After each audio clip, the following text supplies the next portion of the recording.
Hello and welcome to an overview of the initial phase of Legacy of the Void closed beta testing.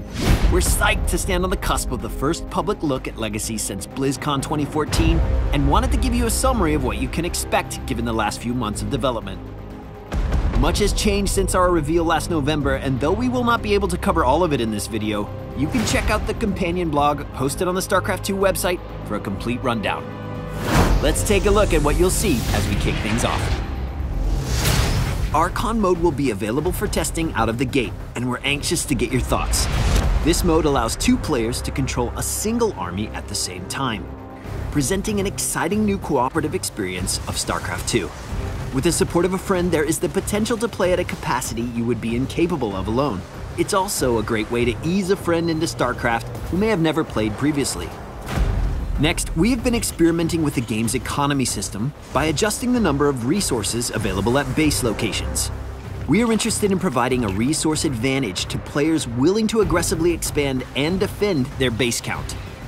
We have also increased the accuracy of units that are issued attack move commands in order to make them more reliable in combat. We look forward to seeing how this seemingly small change can positively affect both new players and veterans seeking a more consistent response from their army. Let's take a look at multiplayer unit changes for the Terran race. The Terran army is bringing on a new addition with the Cyclone. The Cyclone is a ranged unit with the capability of locking on to a target and dealing high damage over a long duration. Both the affected unit and the Cyclone can move during lock-on, but if the units move too far apart, the link is broken and the Cyclone will stop dealing damage. The Siege Tank can now be picked up and dropped while remaining in siege mode. The increased opportunities to harass and micro with this unit is in line with our top legacy goals for Terran. Battle cruisers have been upgraded with the ability to teleport anywhere on the map without vision. We are working hard to design an additional unit for the Terran roster and are interested in collaborating with players testing Void to identify a suitable option that will round out the army. Switching gears, let's take a look at a few elements on the Zerg side. New to the Zerg is the Ravager, a ranged unit capable of dealing high area damage with its corrosive bile ability. This ability has the added perk of being able to destroy Protoss force fields. A unit that practically needs no introduction, the Lurker. The Lurker is back in action as a solid splash damage option with massive range, able to outdistance most units and all base defense structures. We've made some notable changes to current Zerg units, starting with the Corruptor. We have given the Corruptor a new ability, Caustic Spray, which deals channel damage against structures that increases over time. Looking at the Viper, we wanted to add an ability that would counter mass air unit strategies. Introducing Parasitic Bomb. This ability places a damage over time effect on a targeted enemy air unit, dealing damage to it and any enemy units around it. If the targeted unit dies, the Parasitic Bomb will remain in play for its full duration, continuing to deal damage to any enemy air unit entering the targeted area. The Swarm Host will be filling a new role for Void, with significant changes that support harassment and mobility. Also, the Swarm Host's Locust can now be upgraded to fly in the late game. Lastly, let's turn our attention to the venerable Protoss. Making its first public debut, we give you the Adept.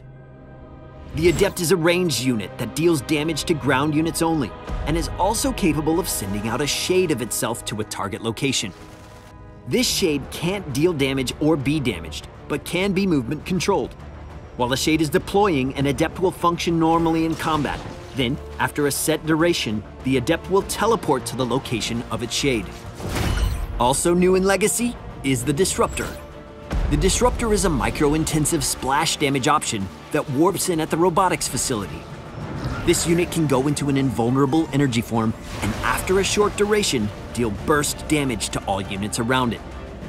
To kick off changes to current Protoss units, let's talk about the Warp Prism and the Immortal.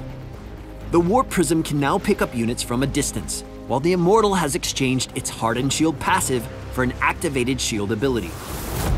The Oracle sports a new ability, Stasis Ward, that lays a trap triggered when enemy units walk nearby. An activated Stasis Ward will temporarily freeze a ground army in time, preventing them from moving, attacking, or using abilities while simultaneously preventing them from taking damage. And lastly, the Tempest will no longer deal plus massive damage against air units. However, it has also received a new ability, Disintegration. Disintegration allows the Tempest to dish out a high amount of damage against the target unit, but spread out over a very long period of time.